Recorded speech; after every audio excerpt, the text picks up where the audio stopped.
श्री राधे राधे। भक्तों, प्रभु कृपा कितने रूपों में होती है कोई बता नहीं सकता है। संतों का दर्शन मिल जाए, भक्तों का दर्शन मिल जाए, प्रभु के धाम का दर्शन मिल जाए, स्वप्न में भी या जागृत में कैसे भी कल्याण करता है। और इसी तरह से भगवान के नाम का भी अद्भुत प्रभाव होता है। भले ही पहले ऐसा प्रतीत न हो, लेकिन जिसको नाम में मिठास आने लग जाती है उसको नाम की महिमा का कुछ ज्ञान होता है। श्री कृष्ण प्रभु का जो नाम है श्री कृष्ण, उस श्री कृष्ण शब्द का अर्थ है आकर्षण करने वाला। जैसे चुंबक शुद्ध लोहे को अपनी ओर आकर्षित करता है, आकर्षित करता है तो चुंबन करता है। चुंबक जो है लोहे के कणों को चुंबन करता है, इसलिए चुंबक उसका नाम है। ठीक वैसे ही श्री कृष्ण भी शुद्ध हृदय को अपनी ओर आकर्षित करते हैं। एक बात आप समझ ली भक्तों, यद्यपि ब्रह्म ही श्री कृष्ण हैं, लेकिन बड़ा भारी अंतर है। ब्रह्म में आकर्षण नहीं है, ब्रह्म में कोई आकर्षण नहीं है, और श्री कृष्ण में बहुत जबरदस्त आकर्षण है, क्योंकि वो सगुण साकार ईश्वर है। ब्रह्म तो निर्गुण निराकार है, उसमें कहाँ से आकर्षण आ जाएगा। जिज्ञासु अपनी गति से ब्रह्म की ओर बढ़ता है, श्री कृष्ण अपनी वंशी ध्वनि से, नूपुरों की झंकार से, दिव्य सौरभ से, मुकुट की लटक से, नयनों की पैनी, उनकी चितवन से, अमृतमयी बोलन से, मंद मंद मुस्कान से, और अपनी चटकती मटकती चुलबुलाहट से छेड़ छेड़ कर भक्तजनों के हृदय को अपनी ओर आकर्षित करते हैं। उनकी रूप माधुरी, लीला माधुरी, वंशी माधुरी और प्रिया माधुरी अपूर्व है। एक बार वे जिसके हृदय में गुदगुदी पैदा कर जाते हैं, उसे सदा के लिए एक लालसा, एक आकर्षण, एक प्रणय निमंत्रण दे जाते हैं, जिसके कारण वो प्रेमी चाहे कहीं भी रहे और कुछ भी करे, उनके पास पहुंचने के लिए तड़पता हुआ और छटपटाता हुआ चलना चाहता उनकी ओर। भले चलने की बात उसको न मालूम हो, लेकिन वो उनके लिए तड़पता और छटपटाता रहता है, और समय आता है तो चल भी पड़ता है। वो समय भी उनकी कृपा से आता भक्तों। और आप कोकिल साईं के मंगलमय चरित्र को श्रवण कर रहे थे कि वे सिंध में किस प्रकार से महान सत्संग के द्वारा भक्तों को लाभान्वित करा रहे थे। वही भक्त कोकिल साईं, उनकी स्निग्ध मुग्ध मधुर हृदय को एक बार श्री कृष्ण ने स्पर्श कर दिया था। उनके हृदय रूप क्षीर सागर की भाव लहरियों को उद्वेलित कर दिया था।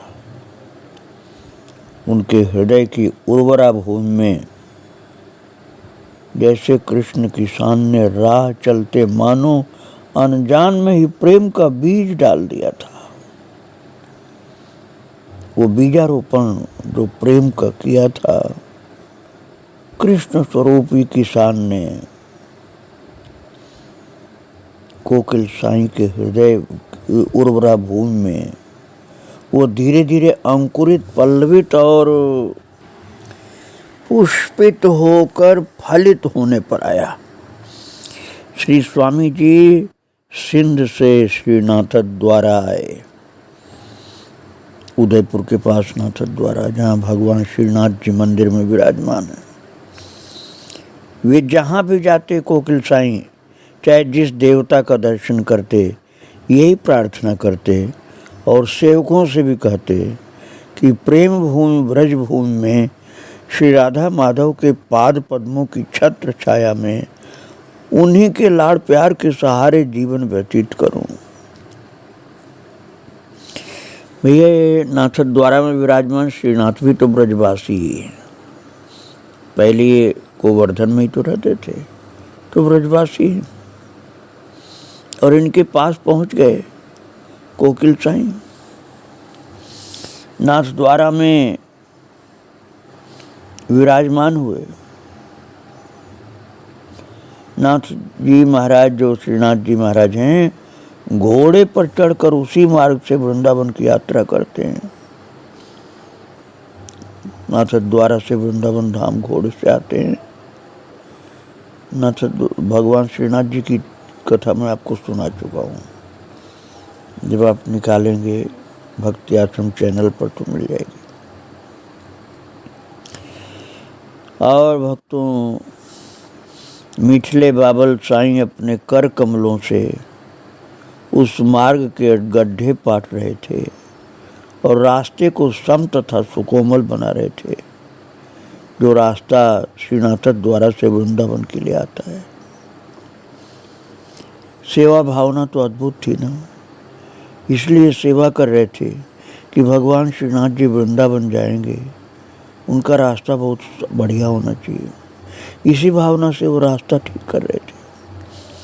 बस उसी समय एक अपरिचित बालक उनके पास आया और बोला, बाबा आप थक गए होंगे, छोड़ो मैं ठीक करता हूँ रास्ता। साईं साहब ने पूछा, तुम कौन हो बेटा?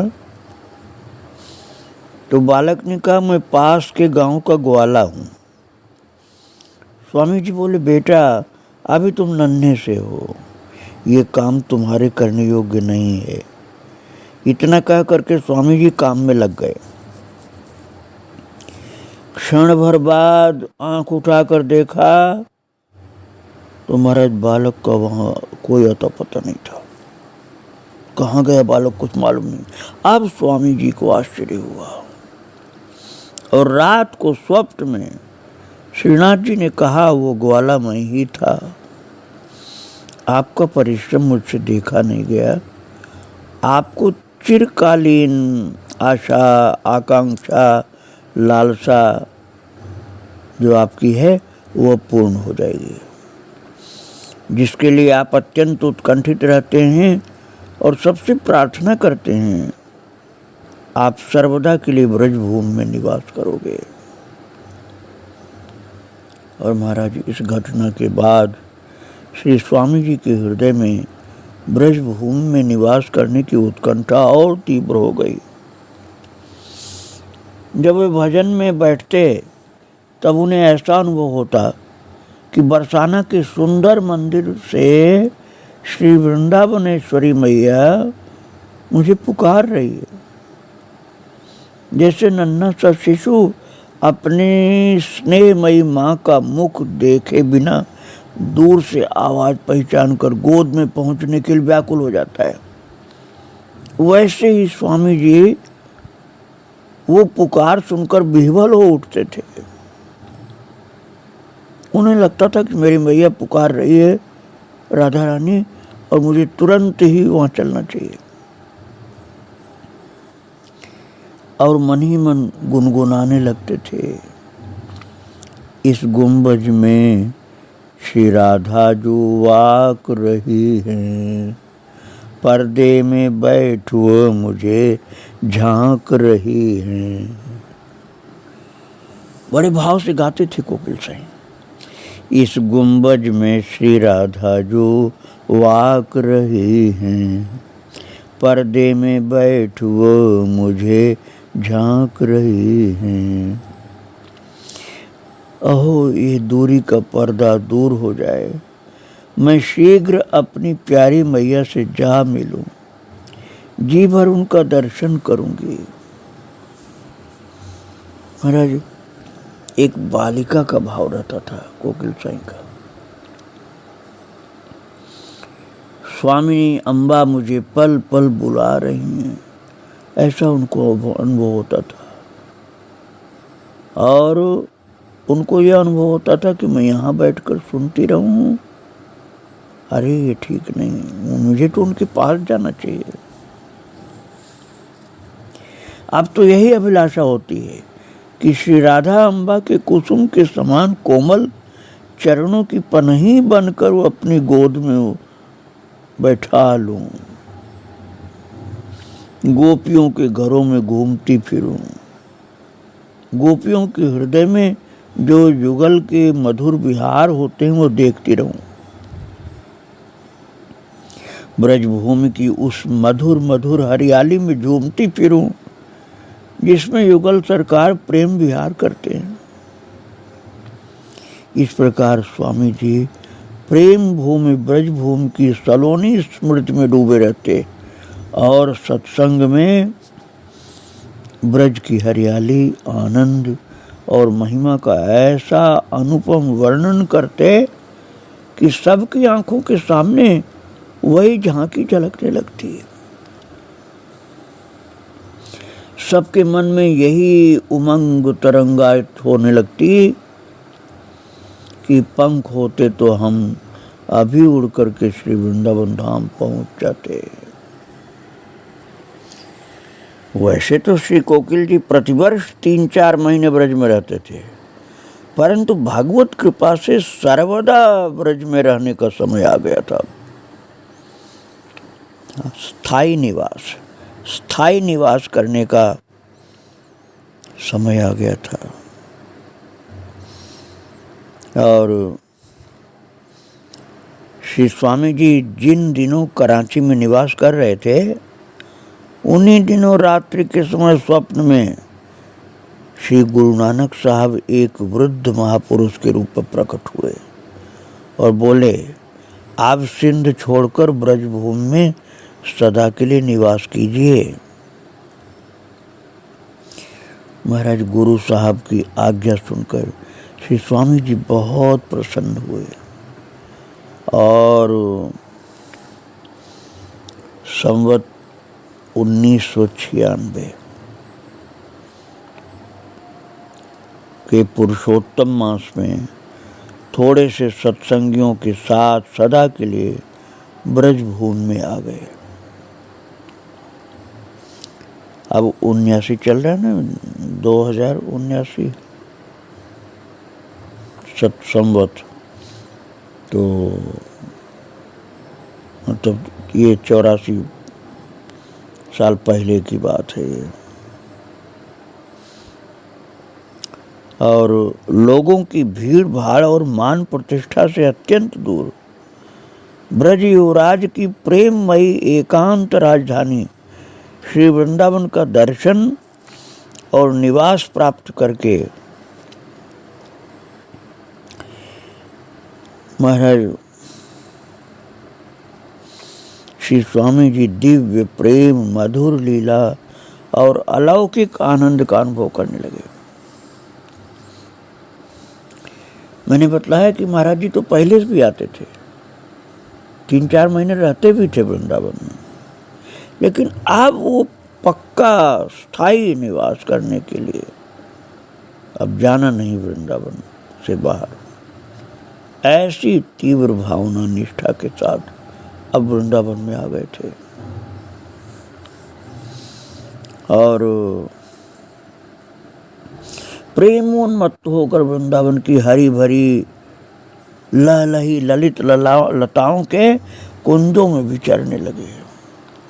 कभी मोती झील, कभी श्री जी की बगीची, कभी रसिक शिरोमणि श्री हरिदास जी का स्थान, कभी श्यामकुटी, कभी भानुनंदिनी कालिंदी के पावन पुलिन पर सारा का सारा दिन एकांत भजन और सत्संग में छके छके बिता देते थे।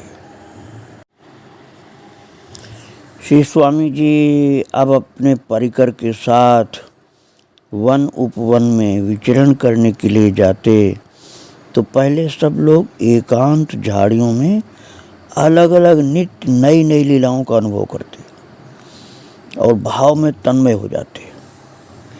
कुछ देर बाद श्री स्वामी जी के बुलाने पर सब उनके पास आ बैठते और सत्संग की चर्चा चलती। एक बार सत्संग में श्री वृंदावन की महिमा का प्रसंग चला। अब आप समझिए भक्तों, उस समय लगभग 85 वर्ष पहले की बात है ये। वृंदावन में तो वन ही वन था, शहर नहीं था जो आज शहर है। और यमुना किनारे कुछ छोटी मोटी बस्तियां थी और सब वन ही वन था। स्वामी जी ने कहा, युगल सरकार और प्रेममयी गोपियों के प्रेम की यहाँ ऐसी छटा छाई हुई है कि हृदय प्रेम की सहज मादकता से भरा रहता है।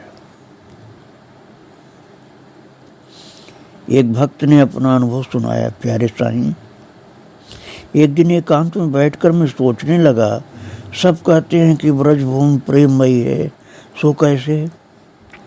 इस भाव में डूबकर मैंने देखा कि यहाँ के वृक्ष, पत्ते, फल फूल, घास लता, रज के कण कण, अणु अणु सभी प्रेमी भक्त हैं।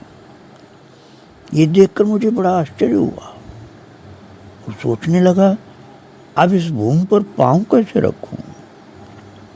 संकोचवश बहुत देर तक बैठा रहा। फिर ये भाव उदय हुआ कि ये प्रेम का स्रोत कहाँ से आ रहा है जिससे भूमि प्रेममयी हो गई। भक्त ने बताया कि मैंने उसी समय देखा एक नयन मनोहारी सुषमा सदन निवृत्त निकुंज है और उसमें नित्य किशोर परम मधुर श्याम गौर की जोड़ी व्याकुल होकर के ऐसी उत्कंठा से परस्पर मिल रही है मानो एक दूसरे में समा जाना चाहते हो। परंतु ये मिलन की प्यास बुझने के स्थान पर और बढ़ती जा रही और दोनों परस्पर एक दूसरे के बुझ पास में बंधे हुए हैं। दोनों ही एक दूसरे से कह रहे हैं, कभी मुझसे अलग तो नहीं हो गए। कभी श्याम गौर और कभी गौर श्याम हो जाते हैं। फिर भी प्रेम की पिपासा उन्हें शांत नहीं रहने देती थी। वे मिलकर अलग होते हैं और अधिक तीव्र गति से दौड़ दौड़ कर मिलते हैं। दोनों के प्राण, दोनों की आत्मा एक है। और इस तरह से मिलन देख करके मैं आनंद विभोर होने लगा। दोनों की सुध बुध अपने काबू में कर ली है। इस प्रकार युगल सरकार अद्भुत मिलन के साथ प्रेम के हिडोले में झूल रहे थे। दोनों के बीच में एक लता आ गई।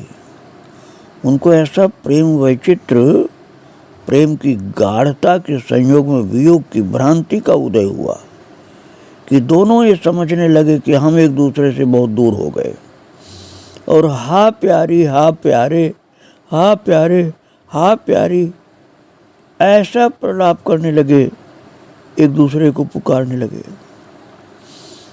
और उस करुण क्रंदन से पशु पक्षी, लता वृक्ष और जो रज के कण थे वो भी भक्त थे, वो भी रोने लगे और रोदन ध्वन से वन गूंज उठा। लता करुणा से द्रवित होकर युगल के बीच से हट गई। एक ने दूसरे को पहचाना वायु से भी तीव्र गति से दौड़ पड़े। लता वृक्ष दूसरी ओर झुक गए, भूमि समतल हो गई, कांटे कुछ नवनीत के समान कोमल हो गए, दोनों एक दूसरे से लिपट गए। पशु पक्षी लता वृक्ष रजकण जय हो इस ध्वनि से मुखरित हो उठे। और भक्त ने बताया कोकिल साईं को कि मेरा ध्यान टूटा और खुली आंखों से मैंने देखा कि ब्रजभूमि प्रेममयी है। श्री स्वामी जी ने कहा वस्तुतः वृंदावन ऐसा ही है, जैसे कोई महापुरुष पुरानी गुदड़ी ओढ़कर अपने को छिपा कर बैठा हो, वैसे ही इसने अपनी दिव्यता एवं वैभव छिपा रखा है। श्री वृंदावनेश्वरी की कृपा से ही कभी कभी दिव्य दर्शन प्राप्त होता है, नहीं तो कुछ भी नहीं पता चलता है। एक बार श्री स्वामी जी से एक महात्मा ने पूछा, आप इस पूर्णिमा तक तो यहाँ रहेंगे? श्री स्वामी जी ने प्रेमोल्लास से भर कर कहा, हम तो कोट कोट पूर्णिमा तक यहीं रहेंगे। हमें आप आशीर्वाद दें कि ब्रजभूमि अपनी गोद से हमें कभी अलग न करे। ठाकुर जी की कृपा का अनुभव हो रहा था। श्री स्वामी जी जब विचरण करने के लिए बाहर निकलते तब कुछ खाने की चीज अपने साथ लेकर चलते थे। साधुओं और गरीबों को बांटते थे, सबके चरणों की वंदना करते, हरिजनों का भी स्पर्श कर लेते थे। जबकि अधिकतर लोग हरिजनों से स्पर्श से बचते थे, लेकिन महाराज कोकिल साईं उनको भी स्पर्श करते थे, उनका भी चरण वंदन करते थे। और एक बार किसी महात्मा ने कहा, साईं जी आप उन्हीं हाथों से इन लोगों का भी पांव छू लेते हैं और फिर उन्हीं हाथों से हमें भी स्पर्श करते हैं, ये बात ठीक नहीं है। तो स्वामी जी ने सरल भाव से कहा, हमें तो ब्रज में सब गोपी कृष्ण ही दिखाई देते हैं। तब महात्मा जी बहुत प्रसन्न हुए। श्री स्वामी जी की सत्पुरुषों में, साधु संतों में गंभीर श्रद्धा थी। ब्रज में भी वे जहाँ तहाँ घूम घूम कर साधु संतों के दर्शन करते और उनसे प्रार्थना करते, हमें ऐसी सेवा बताइए, निसंकोच आज्ञा दीजिए, इससे आपका भजन निर्विघ्न होता रहे। स्वामी जी की श्रद्धा निर्लोभ और संकोची संतों को भी अपने मन की बात बता देने के लिए प्रेरित कर देती थी। वे स्वामी जी को अपना कोई घनिष्ठ संबंधी समझते थे। जब स्वामी जी किसी साधु को धूप में नंगे पांव घूमते देखते तो उसकी इच्छा न होने पर भी जबरदस्ती उसे जूता पहनाते, वस्त्र, लोटा, चिप्पी, भोजन आदि देते, किसी किसी के लिए कुटिया बनवा देते। बहुतों को महावाणी आदि लिखवाए, कितनों को श्रीमद् भागवत और रामायण आदि सदग्रंथ दिए। इस प्रकार वे सदा संतों को सुख पहुंचाते और सेवा करते रहे। अनेक महात्माओं के साथ उनका अत्यंत घनिष्ठ प्रेम संबंध हो गया। और महाराज कोकिल साईं जी संतों के पास जाते रहते थे, उनसे मिलकर बड़े प्रसन्न होते थे। इस प्रकार वृंदावन में महाराज जी बड़े आनंद के साथ संतों की कुटियों में जाना, उनसे मिलना, उनकी सेवा करना।